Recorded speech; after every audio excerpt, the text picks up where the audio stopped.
Egunon.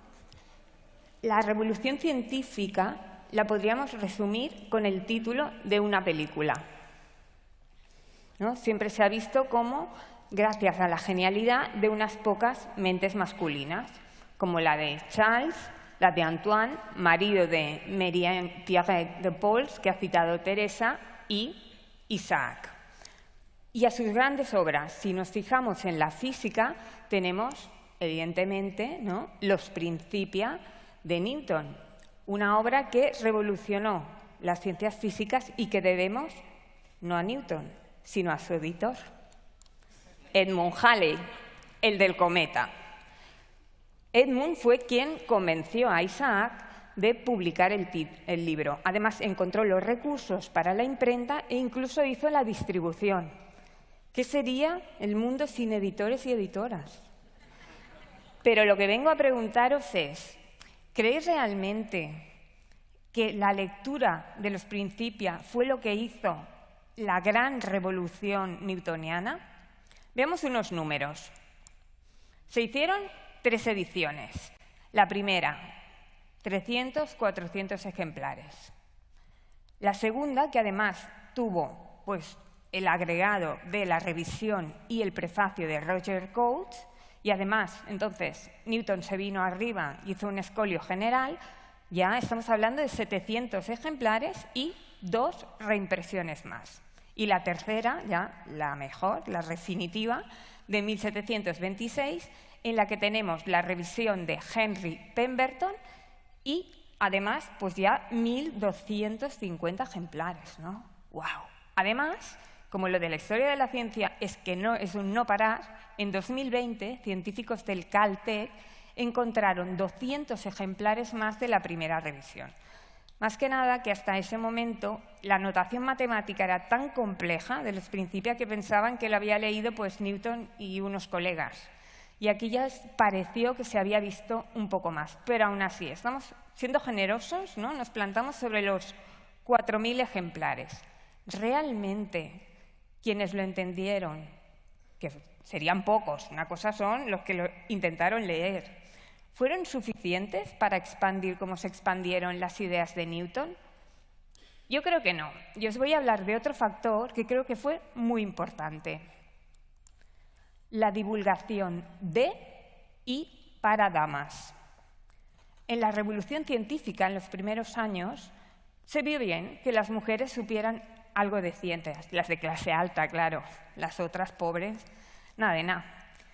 ¿Y qué se hizo? Pues eran un público muy atractivo porque pensaban que realmente el entusiasmo que estaban manifestando era ideal para expandir las ideas y asimilarlas. Y eso sí, por supuesto, en aquel momento no se creía que estudiar ciencias pudiese ser un problema para las virtudes tradicionales de una dama. Así que se animaron y entre las gigantas que quiero destacar que realmente dieron a conocer y enriquecieron la ciencia newtoniana, voy a citar a 2. Cada una de ellas daría para 12 horas de charla, pero como no me dejan, pues me voy a centrar en su contribución a la ciencia de Newton.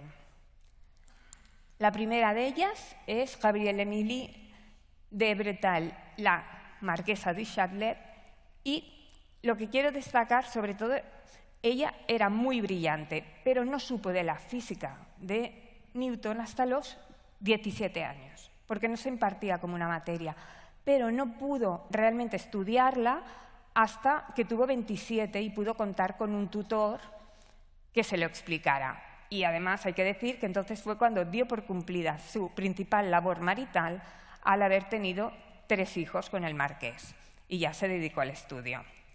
La primera obra que me gustaría destacar de ella son las Institutions de Physique, que era una introducción a los jóvenes de la física del momento.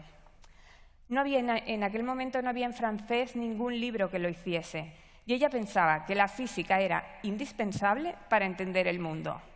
¿Sabia o no? ¿Qué hizo ella? ¿Por qué es tan importante este libro? Porque a diferencia de otros libros que lo que hacían es que se centraban en uno solo de los sistemas físico-filosóficos que estaban en competición, el de René Descartes, Gottfried Leibniz y Isaac Newton, ella no. Ella cogió los tres y lo que hizo fue un estudio comparado de los tres. O sea, era una obra excepcional por eso. Pero su obra magna, por la que más la conocemos, ¿no?, es la traducción de los Principia de Newton. ¿Y por qué es importante esta traducción? Primero, fue tan bien hecha que sigue siendo la traducción de los Principia. Es decir, se publicó en 1752 y todavía sigue siendo la que se está imprimiendo. ¿Y por qué? Porque está enriquecida. Hubo unos comentarios y unos suplementos que facilitaron muchísimo la comprensión de las ideas. De hecho, fue como una puerta de entrada en Francia y Europa a la física newtoniana. Ella, mientras los hacía, se quedó embarazada y temiendo que hubiera problemas, pues lo aceleró el proceso hasta trabajar 20 horas al día. De hecho, cuando envió el manuscrito a la Biblioteca Real, fue el mismo día que se murió, que eran 6 días después del parto. O sea que sí que tenía razón. Y la foto que ya os he hecho spoiler. Como divulgadora y difusora de la ciencia de Newton, el castillo de Sire-Blais fue realmente una especie de academia paralela a la oficial en la que se divulgaba, se promocionaba la física de Newton y que, a diferencia de la oficial, sí que aceptaba a las mujeres. Aquí, para que os hagáis una idea, llegaron a tener una biblioteca de más de 20.000 ejemplares y un gabinete. Para la segunda giganta nos trasladamos a Italia y tenemos a Laura María Caterina Bassi. Era tan brillante ya desde niña que, para que tengamos un referente, en el 1732 ella cumplía los años en octubre, con lo cual aquí no tenía ni 21, tenía solo 20 años. Miembro de la Academia de Ciencias de Bolonia, el doctorado en Filosofía. Se le hace profesora de Física de la universidad, siendo la primera profesora de Física de una universidad. Y ya, para más, el Senado de Bolonia, como regalito, hace una medalla en la que está ella y Minerva en el otro lado, la diosa de la sabiduría. O sea, ahí es nada.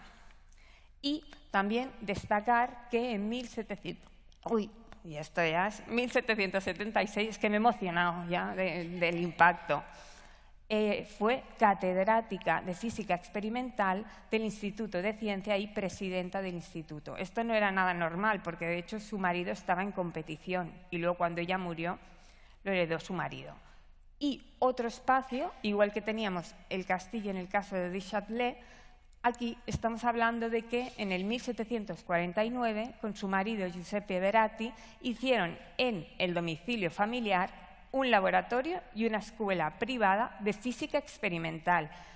Y también, como todavía el newtonianismo no era materia oficial, pues sirvió para promocionar la física de Newton.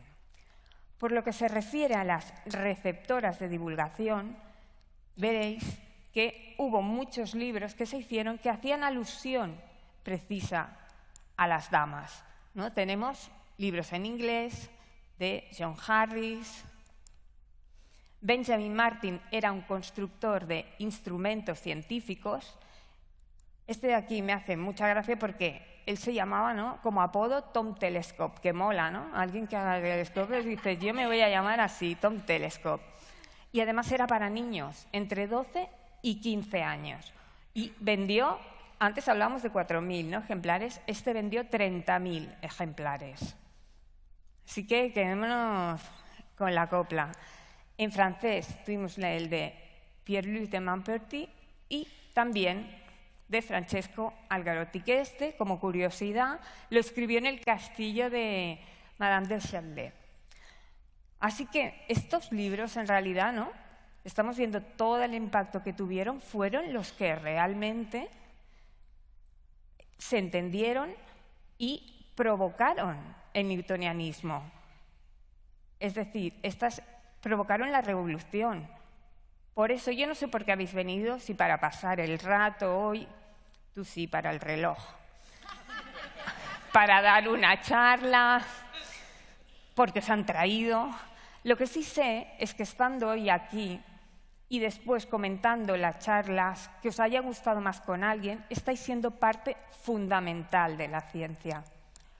Porque la divulgación y su disfrute son el motor que genera la ciencia y el medio a través del cual ésta se propaga. Así que simplemente acabar con algo que también es muy importante recordar y muchas gracias.